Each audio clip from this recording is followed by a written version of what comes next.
Hello and welcome. My name is Leah Kopke. I'm a 3D motion design freelancer, and this is my 3D modeling podcast, Ambient 3D Animations. Today we're going to do a deep dive into how to animate your painted voxels that you've made with the RKT Voxel mesher. We're finishing up our project for the pinball machine that we 3D modeled and animated, so I'm super excited for that. So if you like Cinema 4D or Redshift, I think you'll find this interesting. And if you'd like to be notified when more episodes come out or gather more information, you can sign up for my newsletter in the link below.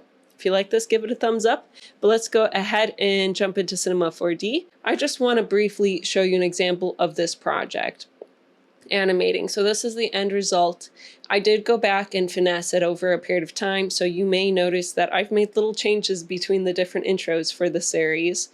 I wanted to find that balance between having some imperfections that make this feel more human in the way that the voxels are painted, and also having them be cleaner in other areas to get that contrast between perfect clean edges and not, and also give it more of that Lego-y look. I also added in a lid to the top of it, so I tried out some different things. And yeah, feel free to let me know what you think of what I've done and the changes I've made. I love to hear what you all think. So I'm going to set this back at the beginning. I'll go into our display mode, change it to garage shading so that we can see our cubes a little bit nicer.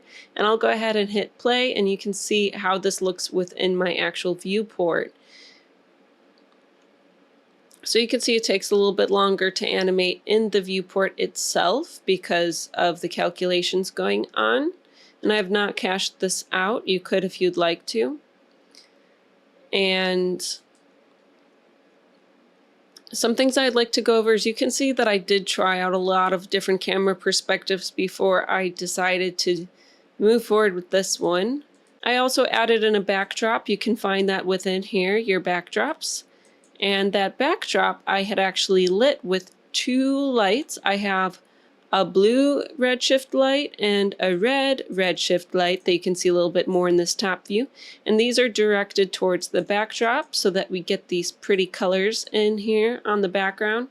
I also chose red and blue because that's a little bit of a less realistic lighting.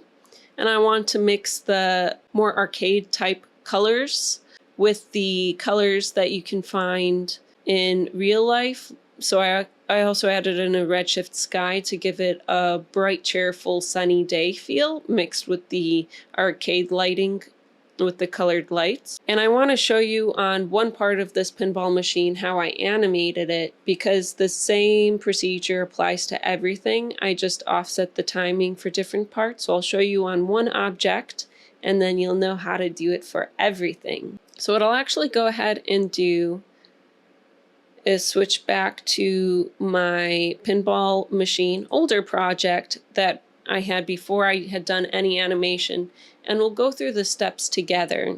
So here we are. This is the older model that we had painted, and all I want to do is show how to animate this lower part here. So you can see I have the pinball machine lower body here. And we have this plane that's applying the color. We went through that whole process last time. So I'm just going to go ahead and solo this section because all of that stuff is this right here. And this is what I want to show as an example, and then you'll know how to animate everything. So in here, what we'll need is to click on our cloner, and we're going to need another plane effector. And I'm actually going to move all of this up first before I do that, just so that's easier for all of you to see it and what's happening in my object manager here. So I once again, I click on the cloner, alrighty, and then we go over to our MoGraph, effectors, plane effector.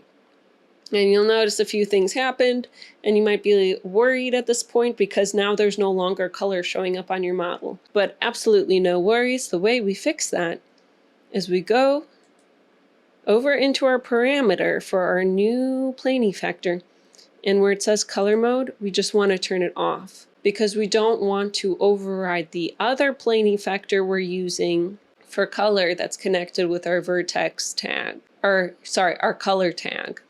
So our plane effector, I'm going to name this one Animate Lower Body Pinball Machine. And you'll notice something happened when we added that in. It instantly rose it up in the Y direction because that's the default setting here. And I actually do want to raise this up quite a bit more, so I'm cranking this up to, I don't know, let's try 3,000, 4,000, something around there, and we can adjust this more in a little bit. And the reason why I'm doing that is because I want this to animate down. So right now it's not even really in frame, and that's a-okay. And I'll show you a little bit more of how we can adjust our settings in a little bit. So I'm zooming out. Somewhere way up there. We want this to be randomized with a random field. So where do we find our random fields? Or our fields in general? We find them over here. They're all pink. Color-coded makes it nice and easy. And then we hold to click on our fields. We add in this random field here. This random field, you'll actually see it a little bit more easily if I turn this down. So I'll do that just for a moment here. And I'll also change our display. But our random field, I want set to noise.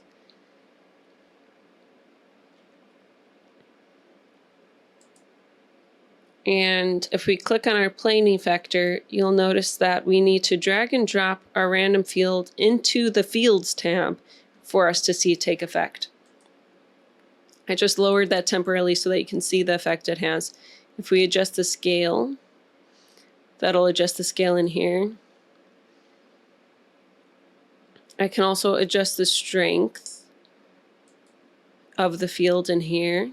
So I have the plane effector selected, and we're in the Fields tab. We can adjust the strength. Just so that you can see that a little bit better, I'll zoom in. I'll increase the random effector again.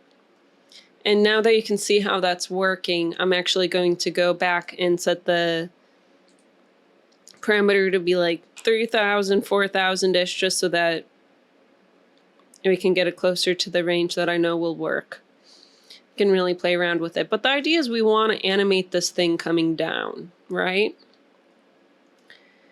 So we're going to control that using a few different things.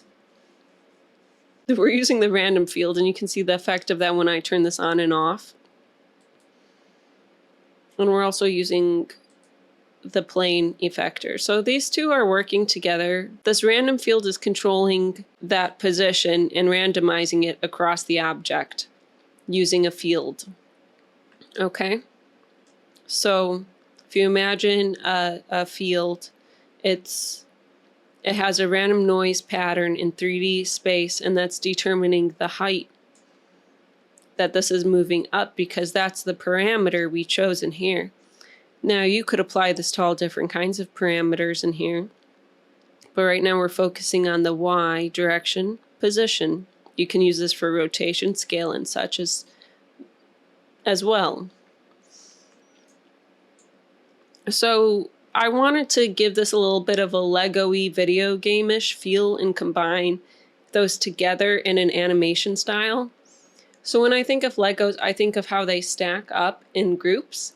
And then when I think of video games, I think of the older video games, you know, like arcade games, how the animation had fewer frames and it was very spaced out, the movements, because of how technology was back then. So I did a few things to kind of simulate that. I want to talk a little bit about how I did that. And we'll go back into our Fields tab, and I actually added in a quantize. So if you hold a click on this, you can add in a quantize right here. And I used something, a larger number like 10, and you'll see it's becoming spaced out. So it reminded me a little bit of the video game spacing for animation. And I liked that look of it. And you can see you can adjust the number of steps here. I'm going to, yeah, I like 10. I'm going to stick with that. And if you adjust the strength of this, you can kind of see what it's doing. So the quantize is breaking that up into clear sections, steps. The random field,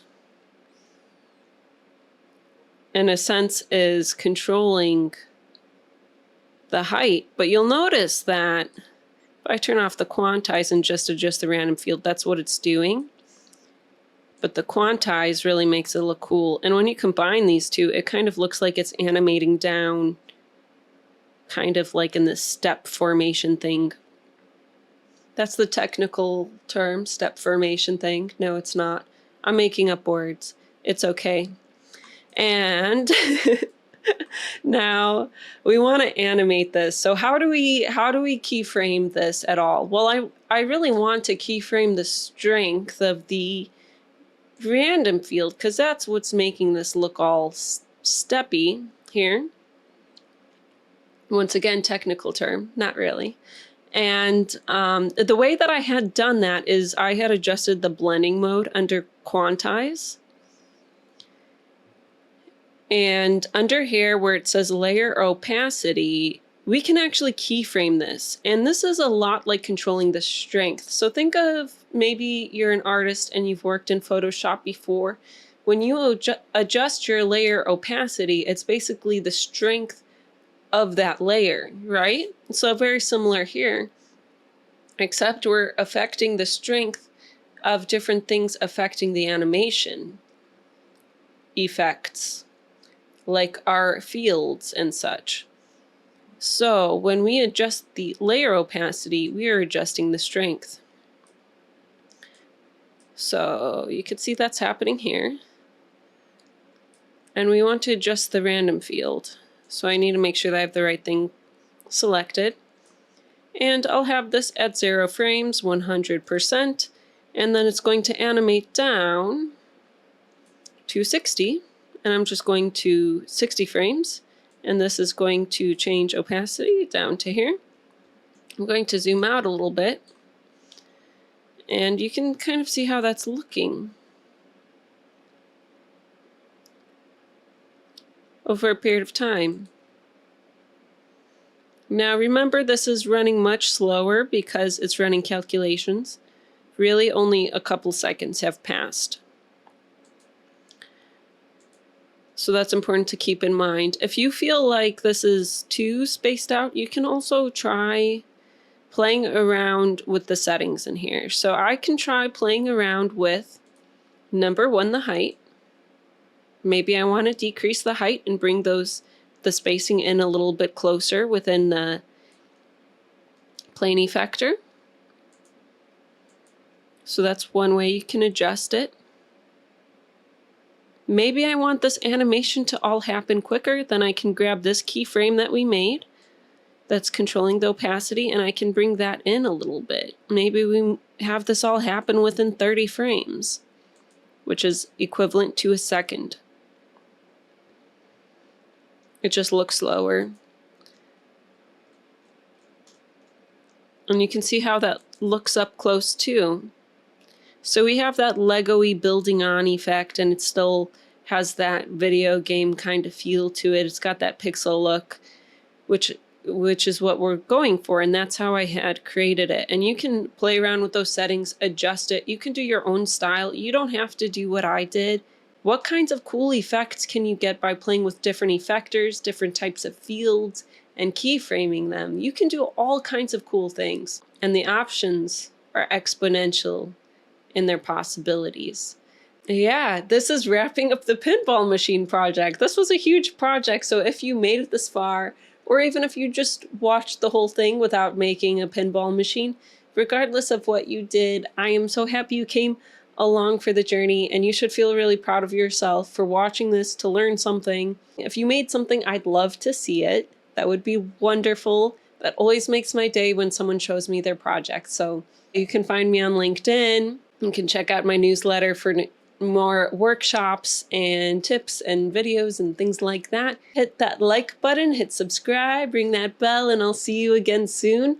Happy 3D modeling as always.